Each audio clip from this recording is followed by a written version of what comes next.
Semanas hemos estado hablando acerca de las parábolas de Jesús y hoy día vamos a hablar de una de las parábolas que particularmente para mí es extraordinaria. Esta es la parábola de la red, que habla de dos puntos muy importantes que nosotros tenemos que conocer.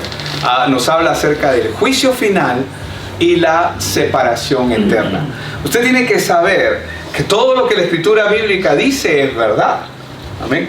Aunque cuando nosotros vamos a la escuela nos enseñan diferente a lo que la escritura bíblica nos enseña. Por ejemplo, cuando usted va a la escuela nos dicen que nosotros somos un punto en medio del cosmos. Y lo cual es cierto, en medio del universo. Y si nuestro planeta es un punto en medio de una galaxia como la nuestra, que es casi nada, ¿qué nos queda a nosotros?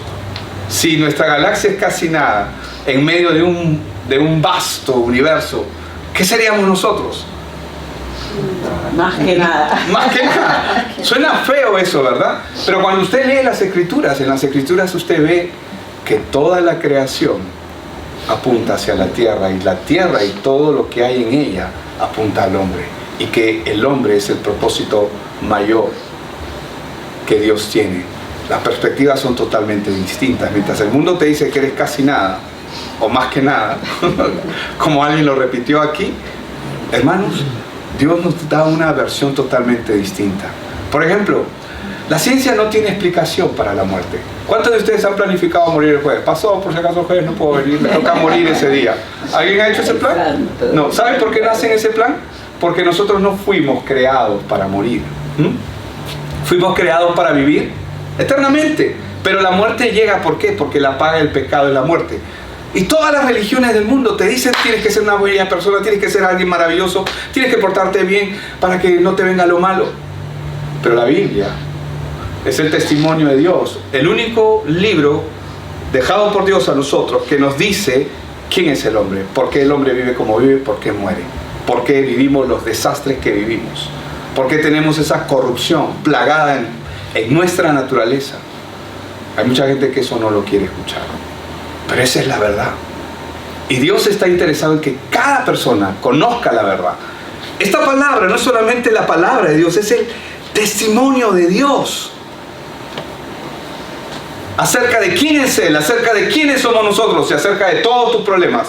¿Por qué te pasa lo que te pasa? Necesitas conocer la Biblia, necesitas conocer a Dios, necesitas ser un discípulo de Cristo. Él ha venido a rescatarnos. Y este mensaje de la parábola de la red que hoy vamos a estar tocando nos habla acerca del juicio final y la separación eterna. Voy a poner un video breve porque en simultáneo estamos compartiendo también en Lima. Yo soy de Lima, Perú, y en Lima estamos compartiendo el mismo mensaje y ellos prepararon un video para familiarizarse con ello. Vamos a verlo rápidamente. El reino de los cielos es como una red echada en el mar, pesca de todo sin distinción, pero al final hay separación.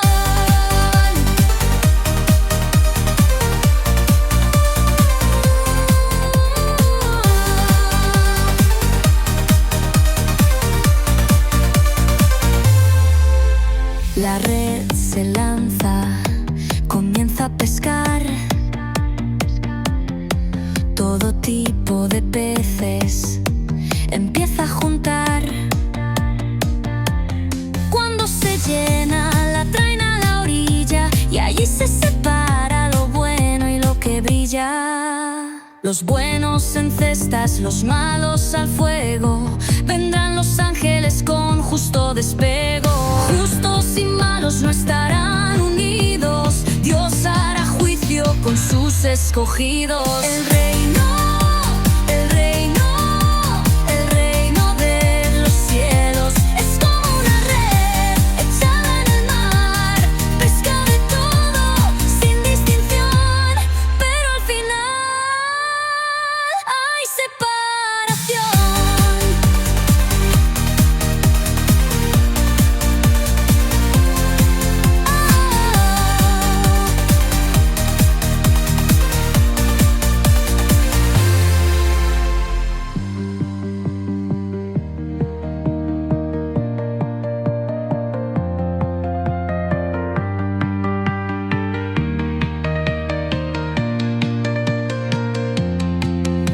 Los buenos en cestas, los malos al fuego.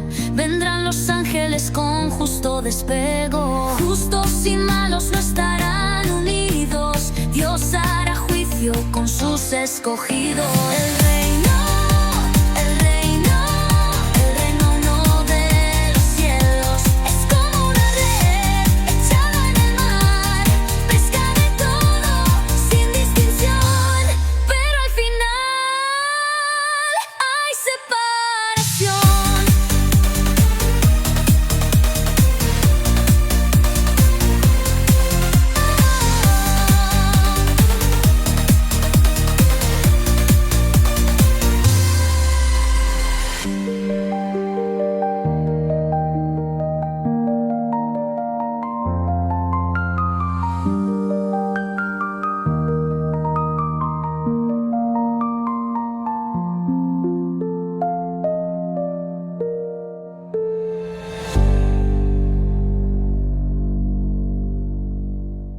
Yo sé que, bueno, es el estilo que han hecho allá para este video, pero lo importante aquí es que nosotros podamos diferenciar, ¿no? Lo que quiere decirnos, ¿no? Las Escrituras. Yo quiero rápidamente hacer una breve introducción porque en las costas del mar de Galilea los pescadores utilizaban redes de arrastre, es decir, que recogían toda clase de peces. Y como todo pescador, ellos siempre hacían distinción, o sea, pero una vez que cogían la pesca, separaban los peces buenos de los peces que no eran buenos y los separaban, ¿no? Jesús lo que hace aquí es usar esta misma imagen, conocida por todos, porque estábamos hablando de un pueblo que tenía, o sea, por ejemplo, Pedro era pescador, ¿no? Ahora, esta parábola, como muchas otras, siempre en las Escrituras vamos a ver que cumple un doble propósito. ¿Por qué? Porque revela a unos lo que es el Evangelio, el plan de Dios para sus vidas, pero a otros los oídos les son cerrados.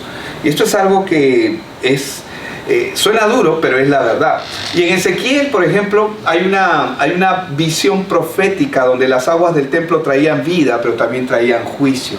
Y la red del reino también arrastra a muchos, pero solo los que han sido regenerados, es decir, aquellos que nacen de nuevo. Pero ¿quiénes son los que nacen de nuevo? Uno podría decir, ¿quién es aquella persona que nace de nuevo? La Biblia dice que no nace de agua y de espíritu no puede ver el reino de Dios. La Biblia dice que no nace por el Espíritu Santo no puede entrar al reino de Dios. Nadie puede ver el reino de Dios, nadie puede entrar al reino de Dios si no ha nacido de nuevo. ¿Qué significa nacer de nuevo? Nacer de nuevo es esa obra maravillosa que Dios hace en el corazón del hombre que le permite abrir sus oídos y sus ojos para ver lo que necesita ver y poder responder al llamado de Dios cuando éste viene a su vida. Ahora, la diferencia entre la época de nuestro Señor Jesucristo y hoy es que hoy tenemos un privilegio. Primero, tenemos al Espíritu Santo al lado nuestro. Amén. Tenemos la iglesia local con pastores, con hermanos, con discipuladores, hermanos que son llamados a expresarnos, a exponernos bíblicamente la palabra. Es un privilegio, porque cuando los discípulos no entendían una parábola, se acercaban al Señor y le decían: Señor, no entiendo lo que estás diciendo, explícame esto. ¿Y qué hacía el Señor? Se sentaba con ellos y les explicaba para que comprendiesen las Escrituras. Esto es algo que hoy nosotros lo tenemos y es un privilegio. ¿Por qué? Porque el llamado de Dios, hermanos, es que vayamos y hagamos discípulos. Y en los tiempos de Jesús, como hoy, no todos van a entender ni responder al llamado de manera inmediata, pero quizás, y ese es el plan de Dios con su iglesia y con sus ministros, con los que sirven en la iglesia. Vas a tener a un pastor terco ahí que te está llamando, que te está diciendo: ven, únete a un discipulado, acércate a un discipulado. Amén. Vamos a leer la Escritura, lo que dice. Dice: asimismo, dice, el reino de los cielos es semejante a una red que, echada en el mar, recoge de toda clase de peces. Y una vez llena, la sacan a la orilla y sentados recogen lo bueno en cestas y lo malo echan fuera. Así será el fin del siglo. Saldrán los ángeles y apartarán a los malos de entre los justos y los echarán en el horno de fuego. Allí será el lloro y el crujir de dientes. Padre, te damos gracias por tu palabra. Señor, sé que hay mucho de lo que tú estás hablando en nuestros corazones, pero permítenos, Señor, que nuestro entendimiento, que tu palabra se abra campo en nuestra mente y en nuestro corazón, y abra nuestro entendimiento para ver y para conocerte a ti, pero también para poder conocernos a nosotros mismos. Te lo pedimos, Señor, en el nombre de Cristo Jesús. Amén y amén. Una de las primeras cosas que vemos, hermanos, aquí es que el Evangelio alcanza a muchos, pero no todos pertenecen a él. Cuando Jesús estaba hablando esto, él sabía que, si bien es cierto, Jesús ha muerto por toda la humanidad, pero no todos están entrando al reino de los cielos. Por eso es que la labor de la iglesia es hacer que cada persona entre al reino de los cielos.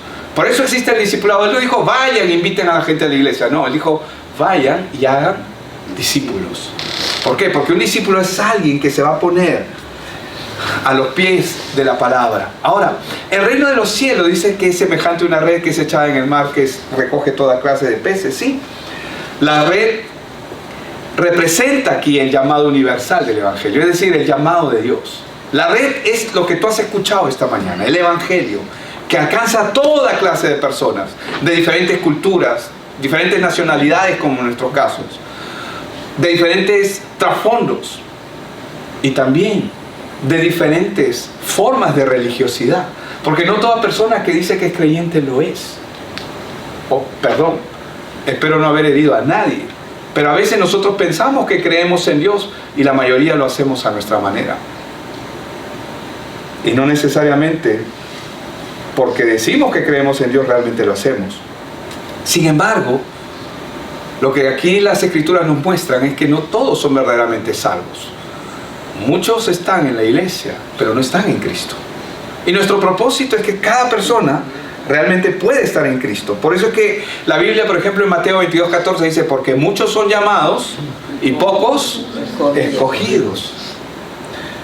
Nuestra oración, hermanos, por cada persona es que Dios abra nuestro entendimiento, que Él ponga el querer como el hacer por su buena voluntad en nuestros corazones, por Él. La iglesia visible, que es la que podemos ver, la iglesia que vemos, es una mezcla de verdaderos creyentes, pero también de simples simpatizantes del reino. Dios quiere que usted pase, si es el caso, de ser simpatizante a ser un creyente, de ser una persona que simpatiza con la iglesia a ser un discípulo. Amén. Me gusta esa palabra. Diga conmigo, discípulo. Eso quiero ser. Amén. Otra vez, discípulo. Eso tienes que ser. Amén. Tenemos que ser discípulos. Dios no nos ha llamado a ser simpatizantes, sino discípulos. Juan Calvino decía acerca de este punto, él decía, no todos los que están dentro del reino visible pertenecen al reino verdadero. No te dejes engañar.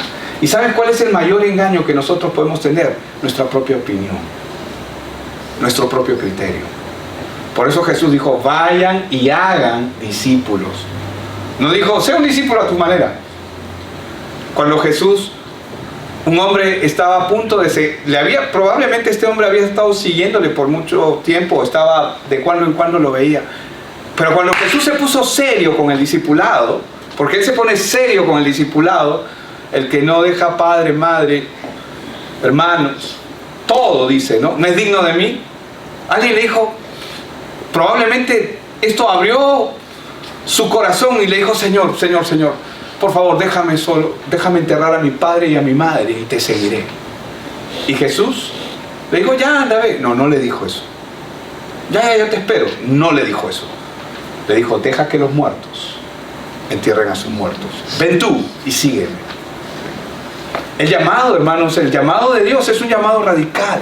El llamado de Dios no es un llamado a congregarnos solamente. Él quiere formar a cada persona conforme a su imagen y a su semejanza, porque la imagen y la semejanza de Dios fue lo que se perdió por causa del pecado en nosotros. ¿Has respondido al Evangelio con una fe verdadera que quiere crecer en el Señor? El Evangelio es una puerta estrecha, hermanos, que solo los que nacen de nuevo la atraviesan. Mira lo que dice Mateo 7:13. Entrad, dice, ¿no? Esto no es una sugerencia, no es un consejo, es un mandato. Es mandatorio lo que el Señor está diciendo acá. Entrad, dice, por la puerta estrecha. Entra por acá. ¿Cuánto le ha dicho? No, ven por acá, entra por acá. Entrad, dice, por la puerta estrecha, porque ancha es la puerta y espacioso el camino que lleva a la perdición. Y muchos son los que entran por ella. ¿Quiénes son estas personas de las que él está hablando? Aquellos que siguen su propio criterio. Aquellos que hacen las cosas conforme a su propia imaginación. Aquellos que creen que tienen la verdad. Pero la verdad está en la palabra. Dice, porque estrecha, dice, es la puerta y angosto el camino que lleva a la vida. Porque nos va a costar. ¿Y qué dice? Pocos son los que la hallan. Hermanos, el reino de los cielos es gobernado por Dios, y todos los creyentes, los que somos creyentes, somos parte de este reino. No es solo un futuro después de la muerte, sino es una realidad presente en la que participamos cuando respondemos al llamado de Dios, empezando con un discipulado. Amén. Ahora, Dios es el rey y nosotros somos su pueblo, pero debemos vivir bajo su autoridad. Es tuya y mía, es nuestra responsabilidad responder al llamado de ser discípulos. El llamado no es, ven a la iglesia, simpatiza con ella. El llamado es ser discípulo. Así es. Ese es el llamado. Y Dios quiere que cada persona le conozca verdaderamente. Luego vemos que hay un juicio que separa con precisión divina, porque vemos que Jesús dijo que los ángeles son los que van a separar a unos de otros. Dice, y una vez llena, la sacan a la orilla y sentados recogen lo bueno en cestas y lo malo echan fuera, dice. Así será el fin del siglo. Saldrán los ángeles y apartarán a los malos de entre los justos. Así como los pescadores clasificaban los peces según su utilidad, así también los ángeles en el juicio final van a separar a los verdaderos creyentes de aquellos que no lo son. La separación, hermanos, no será por apariencia. Eso no es de acuerdo a rostros bonitos. No se trata de apariencias. No. Es según la justicia perfecta de Dios, porque solo Dios conoce los corazones de cada uno de nosotros. ¿Cuántos saben que es así? Dios conoce tu corazón y el mío. Él conoce el corazón de cada hombre. Y en el fin del siglo, el día final va a traer la revelación completa de cada uno de nosotros. Amén. Y traerá destino eterno. Porque esa revelación va a llevar a unos a vida eterna, mientras que a otros los va a llevar a condenación. Y esto va a juzgar según la respuesta al Evangelio. Esto no se trata de nuestras opiniones. Acá no se trata de que si yo no creo en la gravedad, pero igual existe. Igual se da. Yo no creo en Dios. El hecho de que una persona que diga que no crea en Dios, no lo niega. Solamente muestra un corazón duro. Pero hermanos, Dios quiere que cada persona le conozca. Vamos con este punto donde dice, no todo el que me dice Señor, Señor, entrará en el reino de los cielos, sino el que hace la voluntad de mi Padre que está en los cielos. Y equivocadamente mucha gente interpreta este texto como que, ¿cuál debe ser la voluntad de Dios? Ya sé, tengo que ser bueno, tengo que portarme bien, no tengo que gritar, no tengo que molestarme, tengo que reflexionar, tengo que hacer las cosas mejor. Mucha gente piensa que eso es ser bueno. Pero acá dice claramente, cuando habla de hacer la voluntad del Padre, no está hablando de que tengas un buen comportamiento. La voluntad del Padre es que toda persona que vea a Cristo se arrepienta de su condición. Toda persona que conozca o que escuche el Evangelio responda al llamado. Responda al llamado de Dios. Pero ¿cómo hace para responder ese llamado? Arrepintiéndose. ¿De qué? ¿De qué me tengo que arrepentir? De una vida llena de pecado. Pero pastor, yo no soy tan pecador. Todos lo somos. Pero pastor, eso no es justo. Es que no se trata de que te parezca a ti justo. Es la verdad. Desde que nacemos, nosotros tenemos una tendencia hacia el pecado. Miremos a los niños o mirémonos a nosotros. Y si somos padres, miremos a nuestros hijos. ¿Cuántos saben? Ay, mira qué malcriado es ese niño. Ha salido a su mamá o ha salido a su papá. No, el pecado lo llevaba allí en su naturaleza. Y lo que estamos viendo es solamente la evidencia de una naturaleza con la que ha nacido. Pero algunos lo celebramos. ¡Ay, qué gracioso! No, no es gracioso. Es una evidencia de que ese niño está bajo condenación. Nació, sí, pero nació para morir. Cada niño que nace, nace para morir por causa del pecado.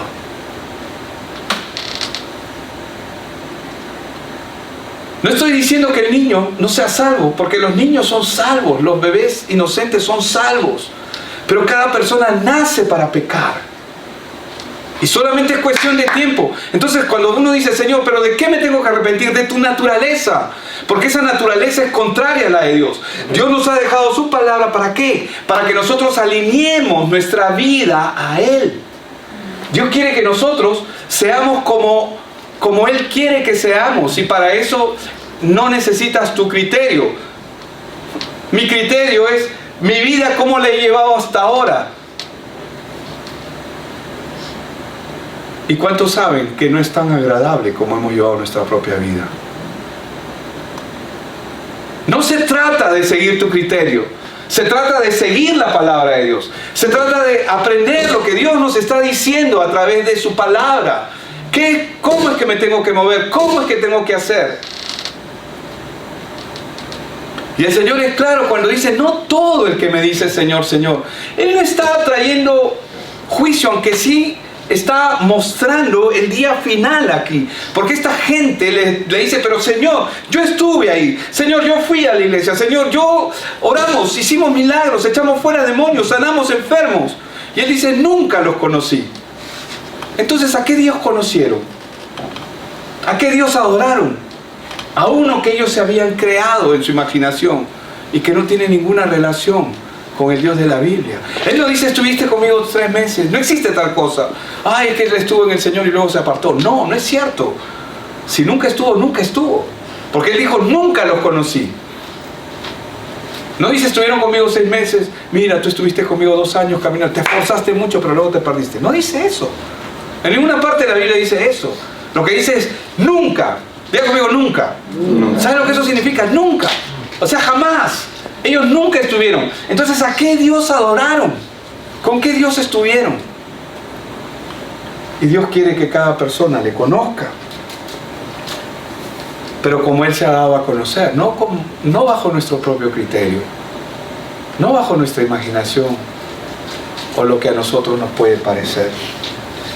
Y hermanos, por último, el último punto que quiero tocar acá es que el infierno es una realidad inevitable. Sí o sí esto se va a dar. Independientemente de una persona que diga yo creo, otra dice que yo no creo, se va a dar igual, porque es un hecho real. ¿Cómo sabemos que se va a dar? El único documento escrito que nos habla acerca de la muerte es la Biblia. Y nos dice y nos describe claramente por qué el hombre muere, por causa del pecado. ¿Es un hecho o no es un hecho? No, yo no creo en la Biblia, pero la Biblia nos habla de la muerte y nos dice por qué morimos. Independientemente de si tú crees o no crees, es el único documento escrito dado por Dios para que el hombre comprenda su condición. De la misma manera, el infierno es una realidad inevitable, independientemente de una persona diga, no, yo no creo en eso. Hermanos, Dios ha dado su evangelio porque Dios quiere que ninguno se pierda, sino que todos procedan a arrepentimiento, y está hablando de sus hijos, los llamados, los que tienen el privilegio de escuchar el evangelio y responder. Dice en Mateo 13:50, y los echarán en el horno de fuego, allí será el lloro y el crujir de dientes. Jesús habla del infierno con claridad y con compasión. Hermanos, esto no es una metáfora, es una realidad presente con consecuencias eternas que son reales. El lloro y crujir de dientes es la segunda muerte. Nosotros no conocemos aún la primera, pero un día vamos a pasar por la primera muerte. Pero la Biblia dice que los que estamos en Cristo cerraremos nuestros ojos aquí y los abriremos con Él allá. Pero no va a ser así con los que no responden al llamado de Dios. Ellos cerrarán sus ojos en este mundo y abrirán sus ojos para tormento, para lloro y crujir de dientes, que es la segunda muerte, donde hay dolor, desesperanza, separación eterna. Esta es la condenación eterna. Esta es la razón por la que Cristo vino. Cristo no vino a que tu vida sea feliz a través de las cosas que necesitas. Porque yo necesito esto. ¿Cuántos hemos orado hacia el Señor? Señor, yo necesito esto. Señor, yo necesito esto. Señor, ayúdame en esto. Dame una mano en esto. ¿Hemos orado así o no? ¿Todos o no? Sí, porque somos humanos, necesitamos. Señor, ten misericordia. Pero cuando comenzamos a conocer cuál es el verdadero problema del ser humano, empezamos a comprender de qué cosa nos ha librado el Señor. Ignorar, hermanos, la verdad de las Escrituras, la verdad del Evangelio, la verdad de esta parábola que habla del juicio. Ignorar esa verdad no cambia las consecuencias que éstas van a tener. Porque Jesús ya lo dijo, así va a ser y así se va a dar. El juicio eterno expresa que Dios es santo, porque Él es un Dios santo, y el pecado se castiga. El pecado se condena. Tanto así que Él no pasó por alto el pecado nuestro. Todos mis pecados y los tuyos, Él no los pasó por alto. ¿Sabes en quién los cargó? En Cristo Jesús. Dios es tan justo que cada persona tiene que pagar por cada uno de sus pecados. Y en los que hemos puesto nuestra fe en Él, nuestra esperanza en Él, ese pecado fue cargado. Todos mis pecados, los tuyos, fueron cargados en Cristo Jesús. Por eso es que Él vino para ser sacrificado. Él vino para ser sacrificado por ti y por mí. El pecado es aborrecible en la presencia de Dios. Él aborrece el pecado. ¿Quiere que te diga algo más? Hay gente que cree que Él aborrece el pecado, pero no el pecado. No. Él aborrece el pecado y también al pecador. Porque pecadores son los que se van a quemar en el infierno. Pecadores, como tú y como yo. Pero ¿qué me hace diferente a mí? ¿Qué te hace diferente a los que han puesto su fe en Él? ¿Qué nos hace distintos? El que hemos puesto nuestra fe en Él.